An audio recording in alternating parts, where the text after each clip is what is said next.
Howdy, folks. I'm lounging Arctic lemming, loudly lamenting listless limericks. I'm Amber. And here are more listless limericks for us to lament about. I don't know why we are, but we are. Let's get started. Apparently you're a poetry critic. You missed the days of yore when limericks had a real feel to them. Alright, folks, and our first letter is titled, Am I a Jerk for Declining to Fix the Errors That I Made in a Blanket That I Crocheted for Someone and Taking It Back Instead? I made a blanket for my sister-in-law, Amanda. I was able to give it to her last weekend, and she asked for it in certain colors. I didn't have any other projects on my to-do list, so I was happy to make it for her. I had most of the colors already, too, so it worked out. When I gave it to her, she was excited, and she started looking it over. I figured that she just wanted to see how it was put together, since she doesn't crochet. After a little bit, she said that she loved the blanket, but she couldn't help but notice some of the little mistakes that I made along the way. I asked her what she meant, and she pointed out some of the things that I did, like accidentally done one row of striping instead of 3 for one section. I switched to the wrong color and threw off the pattern at some point, etc. She handed it back to me and told me that she loves my progress with it and couldn't wait to see the finished product. I told her that I was finished. She looked down at it and said that it wasn't done until it was perfect, and that I had made several mistakes that I could easily go back and correct. I was honestly dumbfounded. I hate the way that perfectionists try to force their quirks onto others. I made this blanket for her for free out of my own free time because I love her. And I told her that. She said that she knows and she loves me for it, but that she wouldn't be able to use it because she wouldn't be able to focus on anything but the mistakes. I said, whatever, and I took the blanket back and said that if she doesn't want it, I'll keep it. She looked surprised and then said that she does want it. She just wants the work to be my best and not something just half done. I told her that if she thinks that me crocheting a whole blanket and making minimal errors is halfway doing it, then I would rather just keep the blanket. She's so upset with me and told me that I was acting ridiculous and that it wouldn't take long for me to fix it. If you know anything about crochet, you'll know that if you made an error on row 36 of a 115 row blanket, that's essentially starting over again. Anyways, I come to you all. Am I the jerk? All right, folks, what do you think? No, absolutely not the jerk. Do not ever give this ungrateful person anything you've made with love and care again. You did her a tremendous favor. You supplied the materials and your labor for no cost to make her this gift, and the audacity of this woman to call it half finished because it has some mistakes.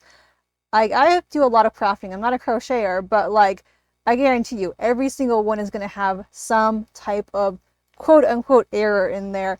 It's the quirk of getting things made by humans. If she wants something perfect, she can just buy a blanket from a store where they have robots making it. Yeah, well, that's it, is that people make mistakes and OP is not a machine. And I can understand her maybe being disappointed to some degree, but I even can't understand that because, like, if all you can do is focus on the flaws of things, then how does that work out in your normal everyday life, right? If you're always focusing on the flaws in certain things and how it doesn't make things perfect, how are you even living a happy life at a certain point? Well, the fact that she scrutinized too to find the errors, like we've been given a couple of handmade blankets, a quilt and like a throw blanket, and like I've never like looked at them to see if there are imperfections in there. Yeah, it never even crossed my mind to scrutinize it to this level and be like, oh, by the way, you messed up here. It's like, oh, it's a blanket. It's beautiful. I'm going to use it. And that's all I thought of. It wasn't like, okay, let me check every like stitch and everything, make sure it's all perfect. Do you think she's trying to sell it? You know, I wonder. She could be. Because the only reason why I could possibly figure that she would need it exactly perfect is if she was trying to like take this blanket and sell it to somebody or something like that. I mean, that's a possibility, but there are some people who do not understand how like crafting works at all. Like my guess is that she has never really done crafting beyond elementary school and doesn't understand like OP says, that like if you mess up on something you crocheted and it's like way early in the project, you'd have to take out like everything and Yeah. start over Yeah, you essentially have to from scratch. unstitch every single stitch when you do crochet like that, right?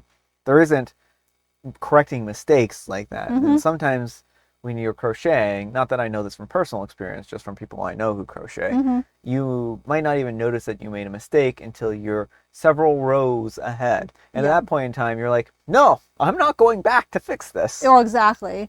And so, I mean, I think she's being a horribly ungrateful person. And I think any reasonable person, if you were to tell them the story, they would be on your side. Yeah. But let me know what you folks think. So anyhow, take care and good luck. And owls and cardinals say, you aren't being ridiculous. She definitely was. Super not the jerk. What she might be missing here is that there is no fixing an error like you describe in crochet.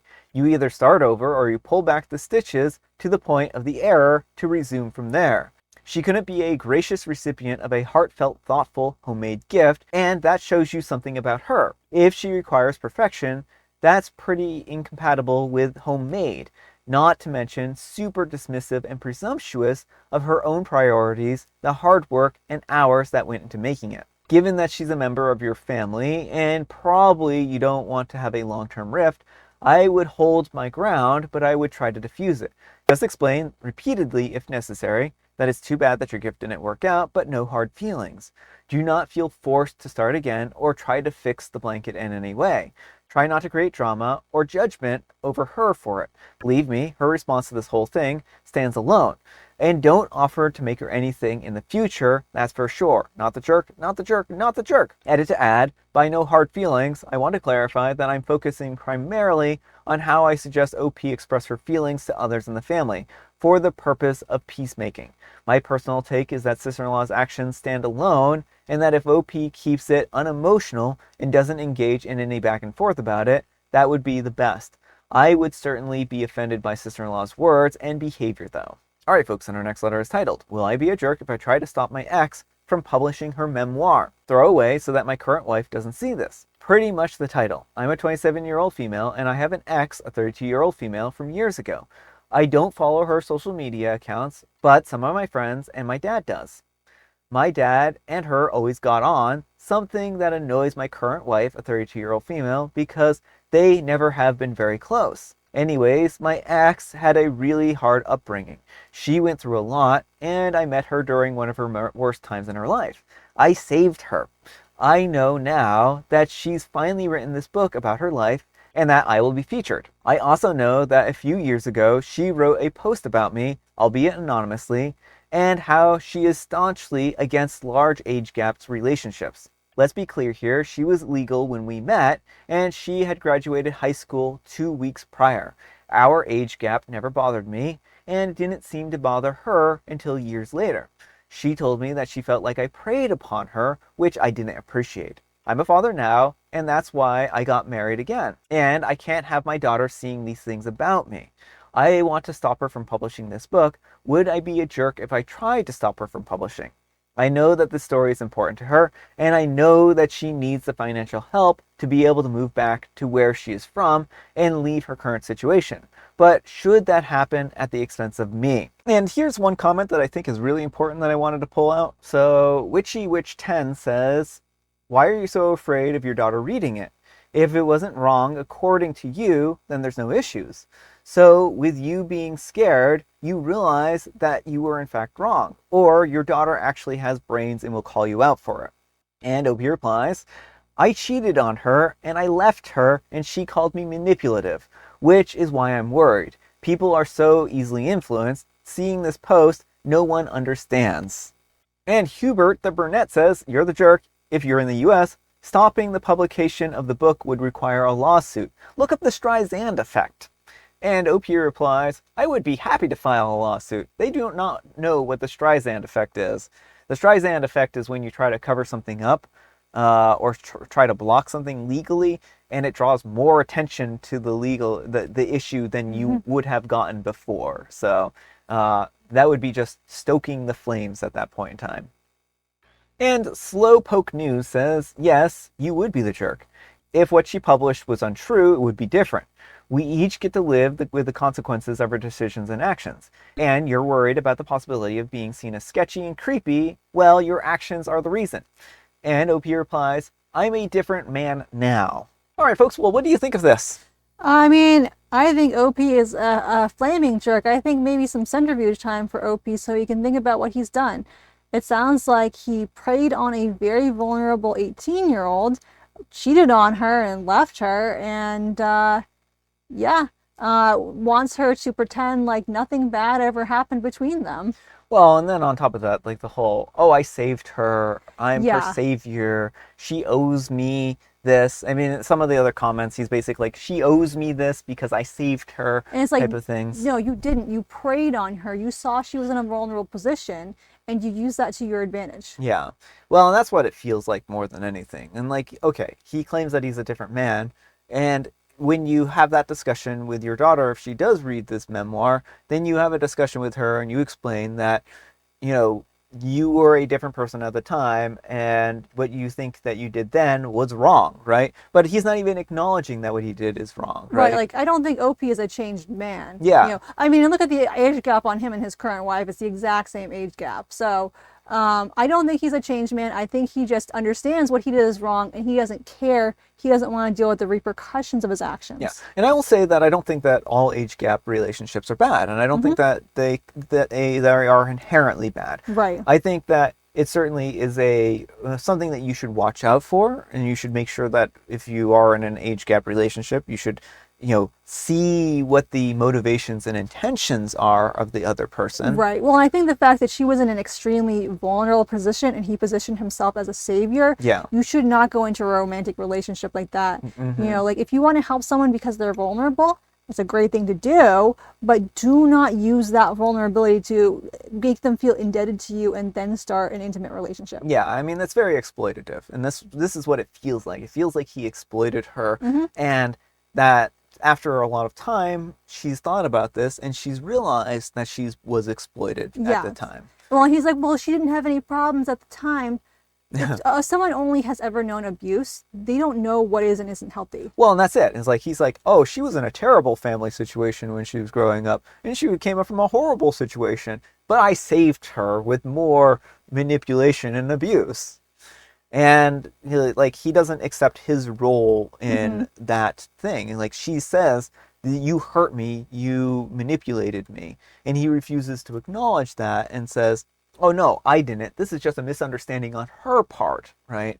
Instead of doing any kind of real reflection and having any kind of remorse in his role, because we can make mistakes, right? Sometimes we don't even understand our true intentions behind our actions, right? And it's all right to say, I reflected back on this. I'm really sorry for my role here. But you need to apologize to her and actually give her that, that apology, if she even wants an apology. And accept that she may never forgive you and that her truth is still true. Yeah. And she is allowed to tell it. Yeah. So I think that OP would be wrong to try to block the publication of this book. Although, oh, sorry? I was going to say, although if they do, it might even drum up more fanfare, so it might be better. Yeah. And like if she hasn't written anything untrue, then he can't stop her from publishing this book. It's just the way it is, right? Even if it is untrue, it's going to be hard to prove one way or another, right? And so it's very difficult to get someone to not publish a book about someone else, right? There has to be real monetary damages that you can prove in the court of law for, libel. At least in the U.S. There are other countries, I'm sure, that have much looser libel laws. But let me know what you folks think. So anyhow, take care and good luck. Alright folks, and our next letter is titled, Am I the Jerk for Slamming Someone in the Face Because He Didn't Stop When I Said So? And this one is a little violent, folks, just to warn you. I am a 21-year-old female and I went to the grocery store to recently pick up a couple of items and then head home. As I was grabbing what I needed, I noticed a man around maybe 45 to 55 years following me very closely. Some might say that it was just a coincidence, but he wasn't grabbing anything and no cart as well. For some context, I was wearing a dress, nothing too short, but it was a hot 90-degree day. Anyways, I start to feel uncomfortable, so I just check out and I didn't think much of it until I almost reached my car. He walked up to me and started to try some awkward talk, like asking for my age, why my license plate was different, where I came from, and lastly, if I had a boyfriend. I told him that I wasn't interested and asked him to leave me alone, but he ignored me and got closer. I have some trauma around being boxed into small spaces, and I told him loudly, please back away from me. I don't like this. He laughed it off and said, ah, well, she's upset. What a sweetheart. While getting even closer, only a few inches away at that point. I panicked and I slammed the palm of my hand into his face. He started screaming, but since I was in my panic mode, I just got into my car and left. I got a mixed reactions after I told this to my friends. Some say that I was wrong because I could have walked away, while others say that it was completely normal response, given my trauma. Am I the jerk? All right, folks, what do you think? Not the jerk. I mean, what this man was doing was very wrong. You expressed to him that you were uncomfortable, that you wanted to get away, and he got even closer. How are you supposed to get to your car, like, when he's boxing you in? So, my point of view on violence is this. I think that violence should only ever be used as a last resort. And in this particular case, OP was defending themselves. Everyone has the right to defend themselves against someone who might do them harm. And I would say that if this were probably brought in front of a court of law, not that I'm a lawyer, not that this is legal advice, that this would likely be deemed self-defense, given that OP gave him plenty of warning to back off. And this would have been no different if she had pulled out a taser or mace and tased him or maced him, right? Like, just reading this thing, his response, like, just made me shiver. Yeah. It was so cold. Like, oh, she's afraid. Like, how cute. Yeah. Like, this is not a good person. This person does not have good intentions. Yeah. Any reasonable person would have backed off and been like, oh my goodness, I'm so sorry. I didn't mean to, but no, he cornered you even more, got even closer, like just a few inches from you. Yeah. He was trying to box you in and give you nowhere to go. If he was close enough to you that you were able to hit him in the face, then you had every right to defend yourself. He was in your personal bubble at that point in time. This is my personal view on self-defense. I think that OP was not wrong for using self-defense in this particular case. And again, I'm a person who believes that violence is a last resort type of situation. So I think that this was perfectly justified force given the circumstances. That OP would have been entitled to do tase or mace or any other form of self-defense as necessary to ensure that they were safe from an individual who clearly had not good intentions. But let me know what you folks think. So anyhow, take care and good luck. And normal ad 9107 says, not the jerk. Trauma doesn't even enter into it. After being told to leave you alone, they continue to try to physically impose themselves upon you. At that point, running simply makes you prey. Violent response, like you made, will often throw the attacker off their stride and allow one to escape. There was nothing improper in your actions, and you likely prevented a far worse thing from happening to yourself. Well done. I do actually want to, highlight some in this comment, right? Mm-hmm. Like, if OP had turned their back on this individual, who knows what he would have done, right? Right. So he was close enough. Again, he was within arm's reach. If OP had turned around, he could have grabbed her. And that's the thing, is like in situations like this, unfortunately, like we're kind of trained as society to, be as like, unforceful as possible. But like in situations like this, being loud and using physical force are pretty much the only things you can do. Like I've heard of people also getting out of these situations by just saying things really loudly, saying really strange things. They kind of trip up the person, and there's just not a lot of other options. Yeah. And No Ship 1991 says this, so much this. He was aware of what he was doing, which is absolutely creepy. Possible predator vibes. I think you did the right thing by warning him and being aggressive. Predators are often looking for victims that they can abuse, and you showed him very clearly that you aren't one. He says possible predator vibes. The man clearly stalked her. Yes, it was very clear. And also, like, I know what they're saying there, but I just want to reiterate just for everyone, like you're never asking to be a victim. Like, Yes. even because our bodies respond to threatening situations in different ways. Some people's response is to freeze. That doesn't make you bad. It doesn't mean you're Hmm. asking to be a victim. It just, is your body's natural response. Yeah, So, exactly, exactly. And TD Luxon says, now the jerk, you told him to back off and he came closer, way closer than acceptable. He brought this on himself and got what he deserved. Sounds like a total creep who doesn't understand what no means. Maybe a kick in the groin for dessert. And Lolada Dream Girl says, exactly. When someone ignores your boundaries and keeps getting closer after you ask them to stop, they are crossing a line. You reacted based on your comfort and safety. That's valid. He definitely had it coming. He only had himself to blame. indeed. All right, folks, it is tea time. Grab your beverages of choice. I've got some tea right here, and Amber, she has a joke. What did Cheddar say about Colby Jack's joke? He said it was cheesy. Yeah, it's so cheesy. And today is National Cheese Lovers Day. So if you are a cheese lover, today is your day. Go find yourself some cheese. Yeah, let me know your favorite cheese in the comments. I like Swiss a lot, but I also really love Colby Jack. So it's also, of course, Martin Luther King Jr. Day. Yes, it is. That's a good point. And I have Mega Mint. All right, folks, that's all the time we have for today. Thank you so much for watching. Happy Manic Monday, folks. I hope your Monday is off to a great start. Amber, we need some kind of moral advice and or guidance, and please have it on self-defense. If someone is threatening you and making you feel unsafe, you are within your right to defend yourself. Exactly. Thanks so much for watching, and we'll see you all tomorrow. Bye!